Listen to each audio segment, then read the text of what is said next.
ਕਹਾਣੀ ਵਿਛੋੜਾ ਸੁਣਨ ਵਾਲਿਆਂ ਦੀ ਖਿਦਮਤ ਵਿੱਚ ਬਾਬਰ ਜਵੇਦ ਡਾਰ ਦਾ ਸਲਾਮ। ਅੱਜ ਮੈਂ ਤੁਹਾਨੂੰ ਆਪਣੀ ਕਹਾਣੀ ਵਿਛੋੜਾ ਸੁਣਾ ਰਿਹਾ ਹਾਂ, ਜਿਹੜੀ 20 ਵਰੇ ਪਹਿਲੇ ਰਸਾਲਾ ਪੰਜਾਬੀ ਵਿੱਚ ਛਾਇਆ ਹੋਈ ਤੇ ਉਹਦੇ ਐਡੀਟਰ ਜਨਾਬ ਮੁਹੰਮਦ ਜੁਨੇਦ ਅਕਰਮ ਹੋਰੀ ਸਨ ਤੇ ਉਹ ਮੈਨੂੰ ਪੰਜਾਬੀ ਜ਼ਬਾਨੋ ਅਦਬ ਵਿੱਚ ਪੰਜਾਬੀ ਕਹਾਣੀ ਲਿਖਣ ਦੀ ਤਹਿਰੀਕ ਦਿੰਦੇ ਰਹਿੰਦੇ ਸਨ। ਵਿਛੋੜਾ।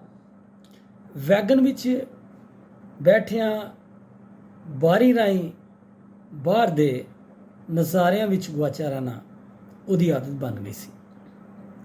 ਉਹ ਜਦ ਵੀ ਸਫ਼ਰ ਕਰਦਾ ਉਹਦੀ ਕੋਸ਼ਿਸ਼ ਹੁੰਦੀ ਕਿ ਉਹਨੂੰ ਬਾਰੀ ਦੇ ਨਾਲ ਵਾਲੀ ਸੀਟ ਮਿਲੇ। ਉੱਥੇ ਬੈਠਿਆਂ ਆਲ ਦੁਆਲੇ ਤੇ ਦੂਰ ਨਜ਼ਰਾਂ ਵਿੱਚ ਨਾਸਤੇ ਭੱਜਦੇ ਮੰਜ਼ਰ ਉਹਦੇ ਅਧੂਰੇ ਤੇ ਦਰਿਆਏ ਜਜ਼ਬਿਆਂ ਨੂੰ ਡਾਢਾ ਸਕੂਨ ਪਹੁੰਚਾਉਂਦੇ ਸਨ ਤੇ ਉਹਦੀ ਸੋਚ ਤੇ ਖਿਆਲਾਂ ਦੀਆਂ ਨਵੀਆਂ ਰਾਵਾਂ ਖੁੱਲ੍ਹਦੀਆਂ ਜਾਂਦੀਆਂ। ਜਦੋਂ ਕਦੀ ਲਹਿਲਹਾਉਂਦੇ ਖੇਤ ਜਾਂ ਦੂਰ ਕੋਈ ਪਿੰਡ ਵਿਖਾਲੀ ਦਿੰਦਾ ਤੇ ਉਹਨੂੰ ਹੋਰ ਵੀ ਸਵਾਦ ਆਉਂਦਾ। ਅੱਜ ਫੇਰ ਵੈਗਨ ਵਿੱਚ ਬੈਠਿਆਂ ਬਾਹਰ ਦੇ ਨਜ਼ਾਰੇ ਵੇਖਦਿਆਂ ਹੋਇਆਂ ਉਹਨੂੰ ਇੰਜ ਲੱਗ ਰਿਹਾ ਸੀ ਜਿਵੇਂ ਉਹ ਕੋਈ ਫਿਲਮ ਵੇਖ ਰਿਹਾ ਹੈ। ਫਿਲਮ ਵੀ ਅਜਿਹੀ ਜਿਹੜੀ ਉਹ ਆਨਾ ਟਗਾ ਦੇ ਕੇ ਬਾਲਕਨੀ ਵਿੱਚ ਵੇਖਦਾ ਕਰਦਾ ਸੀ ਤੇ ਸਿਨੇਮਾ ਘਰ ਵੀ ਇਹੋ ਜਿਹਾ ਜਿਹੜਾ ਇੱਕ ਬੰਦਾ ਮੋਢਿਆਂ ਤੇ ਚੁੱਕੀ ਫਿਰਦਾ ਸੀ, ਜਿਹਨੂੰ ਉਹ ਭੋਏ ਤੇ ਰੱਖਦਾ ਤੇ 3 ਨਿੱਕੇ ਨਿੱਕੇ ਬਾਲ ਆਪਣੇ ਦੋਵੇਂ ਹੱਥਾਂ ਦੀਆਂ ਬੁੱਕਾਂ ਬਣਾ ਕੇ ਅੱਖਾਂ ਉੱਤੇ ਰੱਖਦੇ ਤੇ ਫਿਲਮ ਸ਼ੁਰੂ ਹੋ ਜਾਂਦੀ। ਫਿਲਮ ਦਿਖਾਉਣ ਵਾਲਾ ਇੱਕ ਨਿੱਕੀ ਜਿਹੀ ਮੋਰੀ ਵਿੱਚੋਂ ਵੇਖਦਾ ਜਾਂਦਾ ਤੇ ਇੱਕ ਸੁਲਾਖ ਜਿਹੀ ਘੁਮਾਉਂਦਾ ਜਾਂਦਾ। ਸ਼ਾਲਾਮਾਰ ਬਾਗ ਦੇਖ, ਜਹਾਂਗੀਰ ਦਾ ਮਕਬਰਾ ਵੇਖ, ਹੁਣ ਵੀ ਨਜ਼ਰਾਂ ਸਾਹਮਣੇ ਇੰਝ ਹੀ ਮੰਜ਼ਰ ਗੁਜ਼ਰ ਰਹੇ ਸਨ, ਪਰ ਸੁਲਾਖ ਘੁਮਾਉਣ ਵਾਲਾ ਤੇ ਆਵਾਜ਼ਾਂ ਦੇਣ ਵਾਲਾ ਕੋਈ ਵਿਖਾਲੀ ਨਹੀਂ ਸੀ ਦੇ ਰਿਹਾ, ਪਰ ਫਿਰ ਵੀ ਬੋਲਦੇ ਮੰਜ਼ਰ ਸਨ। ਵੇਖਣ ਵਾਲੇ ਇਹਨਾਂ ਨੂੰ ਵੇਖਦੇ ਵੀ ਨੇ ਤੇ ਸੁਣਨ ਵਾਲੇ ਇਹਨਾਂ ਨੂੰ ਸੁਣਦੇ ਵੀ ਨੇ।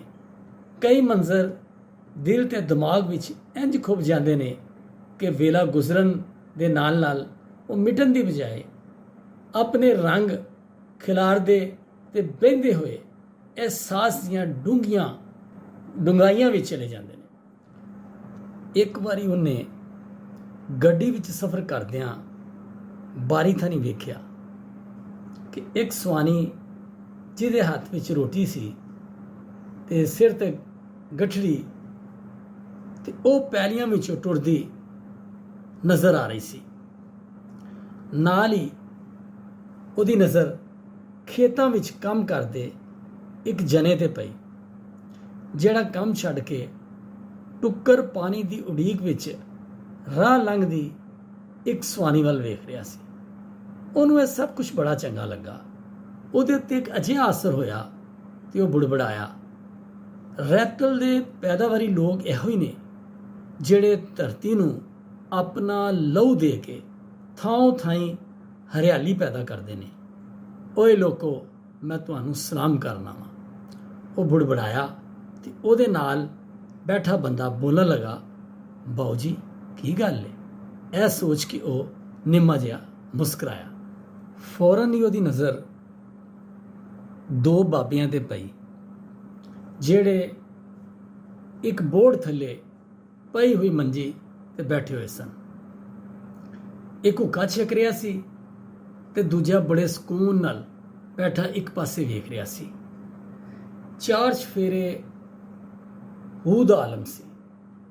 ਸੜਕ ਤੋਂ ਫਰਾਟੇ ਭਰਦੀ ਹੋਈ ਵੈਗਨ ਤੇ ਉੱਥੋਂ ਲੰਘਦੀ ਹੋਈ ਨੇ ਸਾਰੇ ਮਾਹੌਲ ਵਿੱਚ ਰੰਗ ਭਰ ਦਿੱਤਾ ਸੀ। ਉਹਦਾ ਦਿਲ ਕੀਤਾ ਕਿ ਉਹ ਗੱਡੀ ਰੁਕਵਾ ਕੇ ਇੱਥੇ ਉਤਰ ਜਾਏ ਤੇ ਬਾਬਿਆਂ ਨੂੰ ਸਲਾਮ ਕਰਕੇ ਉਹਨਾਂ ਕੋਲ ਬਹਿ ਕੇ ਢੇਰ ਗੱਲਾਂ ਕਰੇ, ਪਰ ਉਹ ਤੇ ਜੁਆਇਨਿੰਗ ਰਿਪੋਰਟ ਦੇਣ ਲਈ ਜਾ ਰਿਹਾ ਸੀ। ਅੱਜ ਜੁਆਇਨਿੰਗ ਰਿਪੋਰਟ ਦੀ ਆਖਰੀ ਤਰੀਕ ਸੀ। ਪਰ ਇਹ ਖਾਸ਼ ਨੇ ਵੀ ਉਹਦੇ ਅੰਦਰ ਸਵਾਦ ਪੈਦਾ ਕਰ ਦਿੱਤਾ। ਹੁਣ ਤੱਕ ਜਦ ਵੀ ਅਲਮਾਸ ਦੀ ਬਦਲੀ ਹੋਈ ਸੀ, ਇਹੋ ਜਿਹੇ ਸ਼ਹਿਰ ਵਿੱਚ ਹੀ ਹੋਈ ਸੀ ਜਿੱਥੋਂ ਉਹਦਾ ਆਬਾਈ ਸ਼ਹਿਰ ਇੰਨਾ ਹੀ ਦੂਰ ਹੁੰਦਾ ਕਿ ਉਹ ਹਰ ਰੋਜ਼ ਆਪਣੇ ਘਰ ਨੂੰ ਜਾਂਦਾ ਸੀ, ਪਰ ਉਹਨੂੰ ਰੋਜ਼ ਆਉਣ ਜਾਣ ਦਾ ਕਿਰਾਇਆ ਬੜਾ ਚੁੱਭਦਾ ਸੀ। ਸਰਕਾਰੀ ਮੁਲਾਜ਼ਮ ਦੀ ਹਯਾਤੀ ਬੜੀ ਹਿਸਾਬ ਕਿਤਾਬ ਦੀ ਹੁੰਦੀ। ਉਹਨੂੰ ਇੱਕ ਵਿਆਹ ਹੀ ਪੈ ਜਾਏ ਤੇ ਕਈ ਮਹੀਨੇ ਘਰ ਦਾ ਬੱਜਟ ਸਿੱਧਾ ਨਹੀਂ ਹੁੰਦਾ। ਹਰ ਦਿਹਾੜੀ ਕਿਰਾਇਆ ਖਰਚਣ ਤੇ ਡਿਪਰੈਸ਼ਨ ਤੋਂ ਬਚਣ ਲਈ ਉਹ ਇਹਨਾਂ ਮੰਜ਼ਰਾਂ ਵਿੱਚ ਗਵਾਚ ਜਾਂਦਾ। ਇੰਜ ਵੀ ਉਹਨੂੰ ਦਫ਼ਤਰੀ ਜ਼ਿੰਦਗੀ ਤੇ ਘਰ ਦੀ ਮਸਰੂਫੀਅਤ ਭਾਰੋਂ ਆਪਣੀ ਜ਼ਾਤ ਨੂੰ ਵਕਤ ਦੇਣ ਲਈ ਨਾ ਮਿਲਦਾ। ਉਹ ਗੱਡੀ ਵਿੱਚ ਬੈਠਿਆਂ ਕਦੀ ਮੰਜ਼ਰਾਂ ਵਿੱਚ ਗਵਾਚ ਜਾਂਦਾ ਤੇ ਕਦੀ ਆਪਣੇ ਆਪ ਵਿੱਚ ਗਵਾਚਿਆ ਰਹਿੰਦਾ। ਉਹਦੀ ਕੈਫੀਅਤ ਦੋਵਾਂ ਸੂਰਤਾਂ ਵਿੱਚ ਅਜੀਬ ਹੁੰਦੀ। ਅਜਿਹੇ ਸਮੇਂ ਉਹ ਮਨ ਹੀ ਮਨ ਵਿੱਚ ਖਿਆਲਾਂ ਦੀਆਂ ਪੀਂਘਾਂ ਤੇ ਝੂਟੇ ਲੈਣ ਲੱਗ ਪੈਂਦਾ ਤੇ ਸੋਚਾਂ ਹੀ ਸੋਚਾਂ ਵਿੱਚ ਕਿੱਥੇ ਦਾ ਕਿੱਥੇ ਅਪੜ ਜਾਂਦਾ। ਅੰਮਾ ਜੀ ਠਹਿਰੋ, 1 ਮਿੰਟ ਗੱਡੀ ਖਲੋ ਲੈਣ ਦਿਓ, ਕੰਡਕਟਰ ਨੇ ਆਖਿਆ। ਗੱਡੀ ਰੋਕਦਿਆਂ ਹੀ ਕੰਡਕਟਰ ਸੜਕ ਦੇ ਕੰਢੇ ਖਲੋਤੀਆਂ ਸਵਾਰੀਆਂ ਨੂੰ ਆਵਾਜ਼ਾਂ ਮਾਰਨ ਲੱਗ ਪਿਆ। ਵੈਗਨ ਵਿੱਚ ਕੋਈ ਸੀਟ ਖਾਲੀ ਨਹੀਂ ਸੀ, ਪਰ ਵੈਗਨ ਵਾਲਿਆਂ ਅਗਲੀ ਸੀਟ ਦੇ ਪਿੱਛੇ ਫੱਟਾ ਲਾਇਆ ਹੁੰਦਾ ਹੈ। ਉਹ ਅਕਸਰ ਰਸਤੇ ਵਿੱਚੋਂ ਫੱਟੇ ਉੱਤੇ ਸਵਾਰੀਆਂ ਬਿਠਾ ਕੇ ਬਹੁਤਾ ਕਮਾਉਣ ਦੀ ਹਵਸ ਵਿੱਚ ਰੁੱਝੇ ਰਹਿੰਦੇ ਨੇ। ਇਸ ਗੱਲ ਦਾ ਉਹਨਾਂ ਨੂੰ ਕੋਈ ਅਹਿਸਾਸ ਨਹੀਂ ਹੁੰਦਾ ਕਿ ਵੈਗਨ ਵਿੱਚ ਬੈਠੀਆਂ ਸਵਾਰੀਆਂ ਤੰਗ ਹੋ ਜਾਣਗੀਆਂ। ਇਸ ਗੈਰ ਕਾਨੂੰਨੀ ਕਮਾਈ ਪਾਰੋਂ ਕਈ ਵਾਰ ਉਹਨਾਂ ਦੇ ਚਲਾਨ ਵੀ ਹੁੰਦੇ ਨੇ, ਪਰ ਇਸ ਕਾਨੂੰਨ ਸ਼ਿਕਨੀ ਤੋਂ ਉਹ ਬਾਜ਼ ਨਹੀਂ ਹੁੰਦੇ। ਰਾਹ ਦੀਆਂ ਸਵਾਰੀਆਂ ਦੀ ਮਜਬੂਰੀ ਇੱਥੋਂ ਬਹਿ ਜਾਂਦੀਆਂ ਨੇ। ਇਹ ਬੀਬੀਆਂ ਸਵਾਰੀਆਂ ਨੇ, ਕਿੱਥੇ ਬਿਠਾਵੇਗਾ? ਇੱਕ ਸਵਾਰੀ ਪਿਛਲੀ ਸੀਟਾਂ ਤੋਂ ਬੋਲੀ ਤੇ ਕੰਡਕਟਰ ਨੇ ਸੁਣੀ ਅਨਸੁਣੀ ਕਰ ਦਿੱਤੀ। ਉਹ ਸਾਰੀਆਂ ਸਵਾਰੀਆਂ ਬਗੈਰ ਕਿਸੇ ਝਾਕੇ ਦੇ ਫਟਾਫਟ ਪੱਟੇ ਉੱਤੇ ਬਹਿ ਗਈਆਂ ਤੇ ਪੱਟਾ ਫੁੱਲ ਹੋ ਗਿਆ। 3 ਸਵਾਰੀਆਂ ਮਿਡਲੀ ਉਮਰ ਦੀਆਂ ਸਨ। ਇੱਕ ਜਵਾਨ ਕੁੜੀ ਸੀ। ਉਹ ਬਾਰੀ ਵਾਲੀ ਸੀਟ ਦੇ ਸਾਹਮਣੇ ਪੱਟੇ ਉੱਤੇ ਬਹਿ ਗਈ। ਉਸ ਕੁੜੀ ਨੂੰ ਇਸ ਗੱਲ ਦੀ ਕੋਈ ਪਰਵਾਹ ਹੀ ਨਹੀਂ ਸੀ ਕਿ ਉਹਦੇ ਸਾਹਮਣੇ ਇੱਕ ਮਰਦ ਬੈਠਾ ਹੈ। ਅਲਮਾਸ ਅਹਿਮਦ ਨੇ ਇੱਕ ਨਜ਼ਰ ਉਹਦੇ ਵੱਲ ਵੇਖਿਆ ਤੇ ਫਿਰ ਮੂੰਹ ਸੱਜੇ ਪਾਸੇ ਫੇਰ ਕੇ ਲੰਘਦੇ ਹੋਏ ਨਜ਼ਾਰੇ ਵੇਖਣੇ ਸ਼ੁਰੂ ਕਰ ਦਿੱਤੇ। ਪਰ ਉਸ ਕੁੜੀ ਦੀ ਮਾਹੌਲ ਤੋਂ ਬੇਨਿਆਜ਼ੀ ਤੇ ਬੇਪਰਵਾਹੀ ਨੇ ਉਹਦੇ ਉੱਤੇ ਡਾਢਾ ਅਸਰ ਕੀਤਾ। ਵੇਲੇ ਦੇ ਲੰਘਣ ਪਾਰੋਂ ਕੁੜੀ ਦਾ ਇਹ ਅੰਦਾਜ਼ ਉਹਦੇ ਅਸਾਬ ਉੱਤੇ ਮੁਸੱਲਤ ਹੁੰਦਾ ਗਿਆ। ਉਹ ਵੇਖ ਤੇ ਗੱਡੀ ਤੋਂ ਬਾਹਰ ਹੀ ਰਿਹਾ ਸੀ, ਪਰ ਹੁਣ ਉਹਨੂੰ ਕੁਝ ਨਜ਼ਰ ਨਹੀਂ ਸੀ ਆ ਰਿਹਾ। ਸਾਰੇ ਮੰਜ਼ਰ ਹੋਰੇ ਕਿੱਥੇ ਗੁਆਚ ਗਏ ਸਨ। ਹਰ ਪਾਸੇ ਹੁਣ ਧੁੰਦ ਹੀ ਧੁੰਦ ਵਿਖਾਲੀ ਦੇ ਰਹੀ ਸੀ। ਆਖਰ ਉਹਨੇ ਹਿੰਮਤ ਕਰਕੇ ਚੋਰ ਨਜ਼ਰਾਂ ਨਾਲ ਕੁੜੀ ਵੱਲ ਵੇਖਿਆ ਤੇ ਉਹਦੀ ਹੈਰਤ ਵਿੱਚ ਹੋਰ ਵਾਧਾ ਹੋਇਆ ਕਿ ਜਵਾਨ ਕੁੜੀ ਹੁਣ ਵੀ ਆਪਣੇ ਆਪ ਵਿੱਚ ਡੁੱਬੀ ਗੱਡੀ ਦੇ ਸਾਰੇ ਮਾਹੌਲ ਤੋਂ ਬੇਨਿਆਜ਼ ਸੀ। ਉਹਨੂੰ ਇਸ ਗੱਲ ਦੀ ਕੋਈ ਪਰਵਾਹ ਨਹੀਂ ਸੀ ਕਿ ਉਹਦੇ ਸਾਹਮਣੇ ਇੱਕ ਜਵਾਨ ਆਦਮੀ ਬੈਠਾ ਹੋਇਆ। ਗੱਡੀ ਚੱਲਦੀ ਜਾ ਰਹੀ ਸੀ, ਵੇਲਾ ਲੰਘਦਾ ਜਾ ਰਿਹਾ ਸੀ। ਕੁੜੀ ਦੀ ਬੇਨਿਆਜ਼ੀ ਨੇ ਅਲਮਾਸ ਦੀਆਂ ਸੋਚਾਂ ਵਿੱਚ ਡੇਰਾ ਲਾ ਲਿਆ।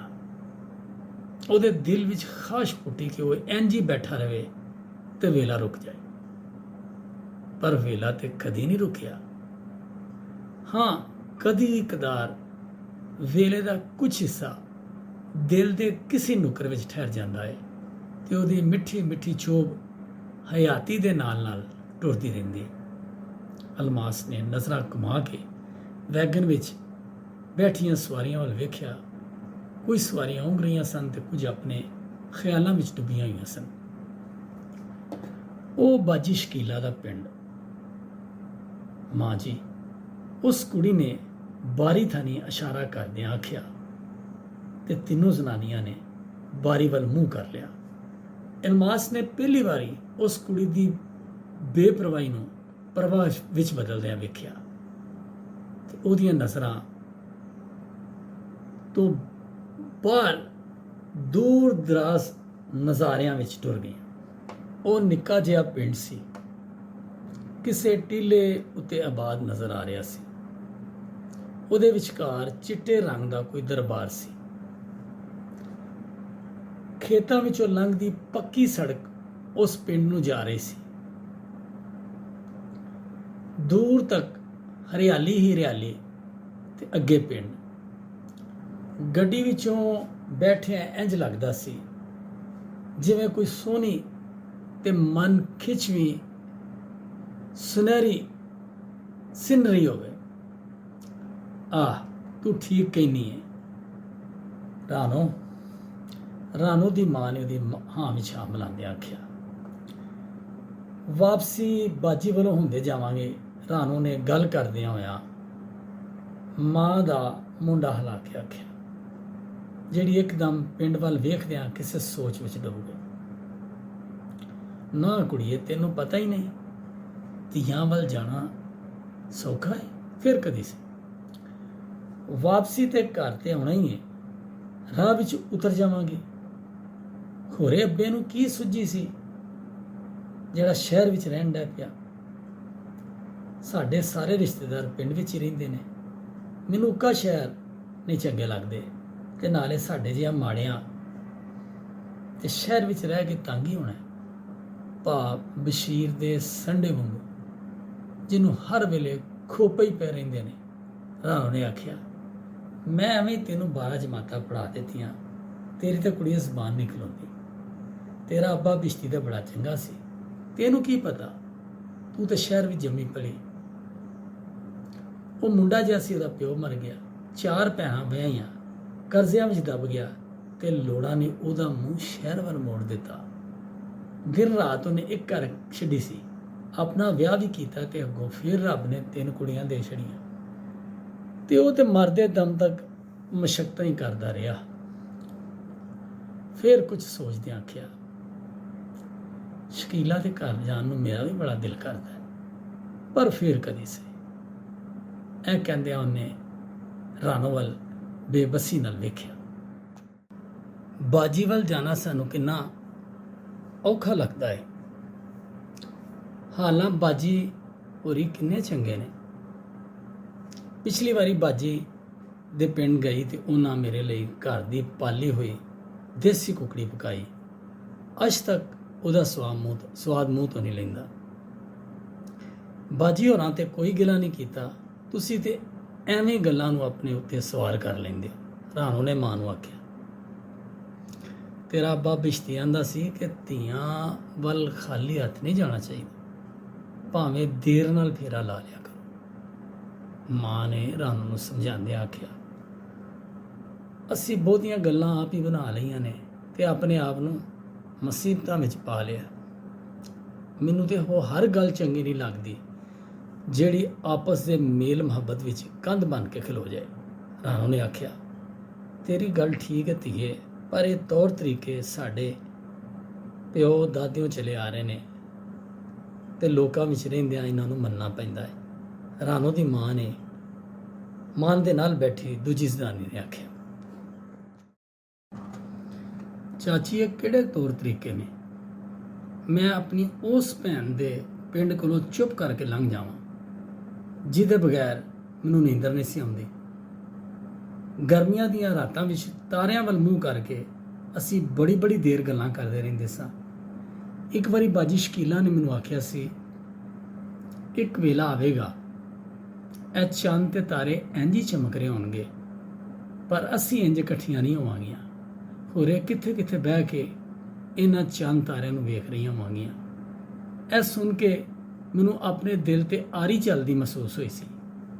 ਮੇਰੀ ਛੋਟੀ ਜੀ ਜਾਨ ਨੇ ਵੱਡੇ ਜਹਾਨਾਂ ਕੋਲੋਂ ਡਰਦਿਆਂ ਆਪਣੀ ਬਾਜੀ ਨੂੰ ਘੁੱਟ ਕੇ ਜੱਫੀ ਲਾ ਲਈ ਸੀ। ਮੇਰੇ ਅੰਦਰ ਦਾ ਖੌਫ ਨਾ ਘਟਿਆ। ਇਹ ਤੌਰ ਤਰੀਕੇ ਕੀ ਨੇ? ਮੈਨੂੰ ਇਹਦੇ ਨਾਲ ਕੋਈ ਸਰੋਕਾਰ ਨਹੀਂ। ਮੈਂ ਤੇ ਆਪਣੀ ਬਾਜੀ ਨੂੰ ਜ਼ਰੂਰ ਮਿਲਣਾ ਹੈ। ਮਾਂ ਜਿਹੜੇ ਪੈਸੇ ਮੈਂ ਜੋੜੇ ਨੇ ਦਿਨ ਰਾਤ ਮਸ਼ੱਕਤਾਂ ਕਰਕੇ, ਉਹ ਕਾਹਦੇ ਲਈ ਨੇ? ਉਸ ਕਮਾਈ ਦਾ ਕੀ ਫਾਇਦਾ ਜਿਹੜੀ ਵਿਛੋੜਾ ਦੂਰ ਨਾ ਕਰ ਸਕੇ। ਭੈਣਾਂ ਵਿਚਕਾਰ ਵਿਛੋੜਾ। ਰਾਣੋ ਨੇ ਆਖਿਆ, ਰਾਣੋ ਤੈਨੂੰ ਆਪਣੀ ਫਿਕਰ ਨਹੀਂ, ਤੂੰ ਵੀ ਤੇ ਇੱਕ ਦਿਨ।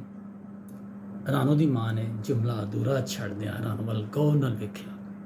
ਮੇਰੀ ਗੱਲ ਛੱਡ ਮਾਂ, ਮੇਰਾ ਅੱਲਾ ਮਰਕ। ਐਨੀ ਸੋਚ ਵਿਚਾਰ ਚੰਗੀ ਨਹੀਂ ਹੁੰਦੀ ਜਿਹੜੀ ਸੱਚੇ ਤੇ ਖਰੇ ਜਜ਼ਬਿਆਂ ਕੋਲੋਂ ਦੂਰ ਕਰ ਦੇਵੇ। ਮਾਂ ਜੀ, ਆਪਣੇ ਦਿਲ ਵੱਲ ਝਾਤੀ ਮਾਰ ਕੇ ਵੇਖੋ ਤੇ ਨਾਲੇ ਯਾਦ ਕਰੋ, ਜਦੋਂ ਸ਼ਕੀਲਾ ਪੇਕੇ ਆਉਂਦੀ ਹੈ ਤੇ ਫਿਰ ਸਹੁਰੇ ਜਾਂਦੀ ਤੇ ਤੁਸੀਂ ਗਲੀ ਦੀ ਨੁੱਕਰ ਤੇ ਖਲੋ ਕੇ ਉਹਨੂੰ ਦੂਰ ਗਲੀ ਵਿੱਚ ਜਾਂਦੇ ਵੇਖਦੇ ਹੋ। ਘਰ ਆ ਕੇ ਕਿੰਨੀ ਦੇਰ ਸਾਡੇ ਨਾਲ ਗੱਲ ਨਹੀਂ ਕਰਦੇ। ਉਹਨੂੰ ਪਤਾ ਹੈ ਮਾਂ ਜੀ ਤੁਹਾਡਾ ਵੀ ਦਿਲ ਕਰਦਾ ਹੈ, ਪਰ ਰਾਣੋ ਬੋਲਦਿਆਂ ਰੁਕ ਗਏ। ਤੂੰ ਠੀਕ ਕਹਿੰਦੀ ਹੈ ਰਾਣੋ, ਤੈਨੂੰ ਜਮੀਲਾ ਦਿਸਦੀ ਹੈ ਤੇ ਮੈਨੂੰ ਤੂੰ ਤੇ ਤੇਰੀ ਛੋਟੀ ਭੈਣ ਵੀ। ਮੈਂ ਮਾਂ ਵਾਂ ਤੇ ਮਾਂ ਦੀਆਂ ਨਜ਼ਰਾਂ ਸਾਰੇ ਪਾਸੇ ਹੁੰਦੀਆਂ ਨੇ। ਉਹਨੇ ਰਾਣੋ ਨੂੰ ਸਮਝਾਉਂਦਿਆਂ ਆਖਿਆ, ਖੋਰੇ ਅਸੀਂ ਲੋਕ ਕਿਉਂ ਆਉਣ ਵਾਲੇ ਵੇਲੇ ਵਿੱਚ ਖੁੱਬੇ ਰਹਿੰਦੇ ਹਾਂ ਤੇ ਕਿਉਂ ਨਹੀਂ ਸੋਚਦੇ ਜਿਹੜਾ ਵੇਲਾ ਅਸੀਂ ਜੀ ਰਹੇ ਹੁੰਦੇ ਹਾਂ ਉਹ ਵੀ ਅਸੀਂ ਕਦੀ ਚਾਹ ਕੀਤੀ ਹੁੰਦੀ ਹੈ, ਪਰ ਉਹ ਵੇਲਾ ਵੀ ਪਲ ਪਲ ਕਰਦਿਆਂ ਕਿਸੇ ਅੰਨੇ ਖੂਹ ਵਿੱਚ ਜਾ ਡਿੱਗਦਾ ਹੈ। ਸਾਡੇ ਜੇ ਮਾੜੇ ਲੋਕੀ ਫਿਕਰਾਂ ਪਾਲਦਿਆਂ ਹੱਡੀਆਂ ਦੀ ਮੁੱਠ ਬਣ ਜਾਂਦੇ ਨੇ। ਉਹਨਾਂ ਵਿੱਚੋਂ ਹਯਾਤੀ ਦੀ ਰੂਹ ਇੰਝ ਨਿਕਲ ਜਾਂਦੀ ਹੈ ਜਿਵੇਂ ਗੰਨੇ ਵਿੱਚੋਂ ਰਸ। ਸਾਨੂੰ ਨਿੱਕੀਆਂ ਨਿੱਕੀਆਂ ਖੁਸ਼ੀਆਂ, ਖਾਹਿਸ਼ਾਂ, ਉਮੰਗਾਂ ਨੂੰ ਫਿਕਰਾਂ ਤੇ ਲੋੜਾਂ ਦੀ ਕੁਰਬਾਨਗਾਹ ਤੇ ਜ਼ਬਾ ਨਹੀਂ ਕਰਨਾ ਚਾਹੀਦਾ। ਮੈਂ ਬਾਜੀ ਸ਼ਕੀਲਾ ਨੂੰ ਜ਼ਰੂਰ ਮਿਲਣਾ, ਤੁਸੀਂ ਨਾ ਨਹੀਂ ਕਰੋਗੇ। ਮਾਂ ਜੀ, ਰਾਣੋ ਨੇ ਹੈਰਾਨ ਕੁਨ ਜ਼ਹਾਨਤ ਨਾਲ ਗੱਲ ਕਰਦਿਆਂ ਮਾਂ ਨੂੰ ਆਖਿਆ, ਜਿਵੇਂ ਤੇਰੀ ਮਰਜ਼ੀ ਧੀਏ। ਰਾਣੋ ਦੀ ਮਾਂ ਨੇ ਰਾਣੋ ਨੂੰ ਆਖਿਆ। ਅਲਮਾਸ ਸੈਂਚ ਦੇ ਬਾਰੀ ਦੇ ਬਾਹਰ ਵੇਖ ਰਿਹਾ ਸੀ, ਪਰ ਉਹਦੇ ਕੰਨ ਰਾਣੋ ਤੇ ਉਹਦੀ ਮਾਂ ਦੇ ਵਿਚਕਾਰ ਹੋਣ ਵਾਲੀ ਗੱਲਬਾਤ ਸੁਣ ਰਹੇ ਸਨ। ਉਹਨੂੰ ਰਾਣੋ ਕੋਲੋਂ ਅਜਿਹੀਆਂ ਗੌ ਭਰੀਆਂ ਤੇ ਮਨ ਖਿੱਚਵੀਆਂ ਗੱਲਾਂ ਦੀ ਆਸ ਨਹੀਂ ਸੀ। ਰਾਣੋ ਦੀ ਆਪਣੀ ਭੈਣ ਨਾਲ ਸੱਚੀ ਮੁਹੱਬਤ ਨੇ ਉਹਨੂੰ ਡਾਢਾ ਮੁਤਾਸਰ ਕੀਤਾ। ਕੁਝ ਚਿਰ ਬਾਅਦ ਵੈਗਨ ਰੁਕੀ, ਫੱਟੇ ਤੇ ਬੈਠੀਆਂ ਸਵਾਰੀਆਂ ਥੱਲੇ ਉਤਰ ਗਈਆਂ। ਵੈਗਨ ਫਿਰ ਚੱਲੀ।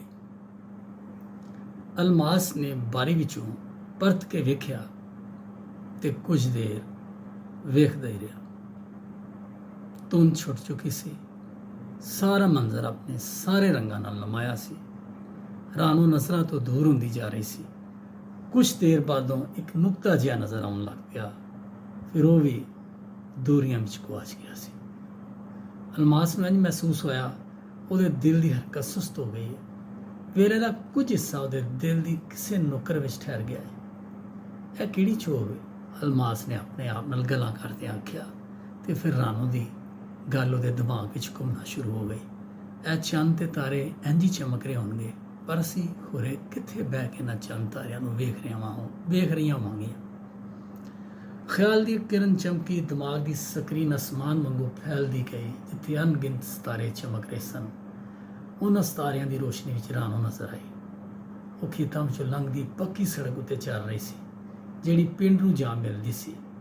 ਉਹ ਹੁਣ ਚਿੱਟੇ ਦਰਬਾਰ ਦੇ ਨੇੜੇ ਸੀ, ਜਿੱਥੇ ਉਹਦੀ ਬਾਜੀ ਸ਼ਕੀਲਾ ਦਾ ਘਰ ਸੀ। ਉਹਦੇ ਚਿਹਰੇ ਦਾ ਸੱਚੇ ਜਜ਼ਬੇ ਅਟਕੇਲੀਆਂ ਲੈ ਰਹੇ ਸਨ। ਭੈਣਾਂ ਵਿੱਚ ਵਿਛੋੜਾ ਦੂਰ ਹੋ ਰਿਹਾ ਸੀ। ਉਹਨੂੰ ਇੰਝ ਲੱਗਾ ਕਿ ਉਹਦੀਆਂ ਤਿੰਨੋਂ ਧੀਆਂ ਰਾਣੋ ਪਿੱਛੇ ਮੁਸਕਰਾਉਂਦੀਆਂ, ਸਰਗੋਸ਼ੀਆਂ ਕਰਦੀਆਂ ਚਲੀਆਂ ਜਾ ਰਹੀਆਂ ਨੇ। ਹਰ ਪਾਸੇ ਚਮਕਦੇ ਸਿਤਾਰਿਆਂ ਦਾ ਸਿਲਸਿਲਾ ਵਿਖਾਈ ਦੇ ਰਿਹਾ ਸੀ, ਜਿਹੜੇ ਦੂਰ ਦੂਰ ਹੁੰਦਿਆਂ ਵੀ ਇੱਕ ਦੂਜੇ ਨਾਲ ਜੁੜੇ ਹੋਏ ਸਨ। ਮੈਂ ਅਕਸਰ ਪੰਜਾਬੀ ਕਹਾਣੀਆਂ ਜਨਾਬ ਜਲੀਸ ਅਹਿਮਦ ਮੀਰ ਐਡਵੋਕੇਟ, ਜਨਾਬ ਜ਼ੁਲਫਕਾਰ ਅਹਿਮਦ ਐਡਵੋਕੇਟ ਤੇ ਜਨਾਬ ਹਾਫਿਜ਼ ਅੰਜਮ ਸਈਦ ਐਡਵੋਕੇਟ ਹੋਰਾਂ ਦੇ ਚੈਂਬਰਾਂ ਵਿੱਚ ਬਹਿ ਕੇ ਲਿਖੀਆਂ। ਉਹਨਾਂ ਦਾ ਮੈਂ ਸ਼ੁਕਰਗੁਜ਼ਾਰ ਹਾਂ। ਪੰਜਾਬੀ ਜ਼ਬਾਨ ਦੇ ਮਾਰੂਫ ਸ਼ਾਇਰ ਅਬਦੁਲ ਬਾਸਤ जनाब शेख अहसानुल हक साहब डिस्ट्रिक्ट पब्लिक प्रोसिक्यूटर रिटायर्ड, जनाब Zafar Iqbal district public prosecutor Jhelum, ते जनाब सैयद अख्तर हुसैन अख्तर मरहूम ते फरहंदा लोधी मरहूमा ने मेरियां कहानियां नूं सराया ते हौसला अफजाई की। ते Lahore college for women university विच मेरियां किताबां नंगे पैर सीपी दा मोती उत्ते आसिया आजम ने जेरे निगरानी डॉक्टर मुजाहिदा भट्ट MPhil दा थीसिस किया। उदों मैं डिस्ट्रिक्ट पब्लिक प्रोसिक्यूटर गुजरात सां ते हुण रिटायर हो चुकिया वां। यह थीसिस मेरे लिए बड़ा एजाज़ है। अगर तुहानूं कहानी पसंद आए तो इन्हूं शेयर करो, कमेंट करो ते बाबर जवेड डार YouTube चैनल नूं सबसक्राइब करो।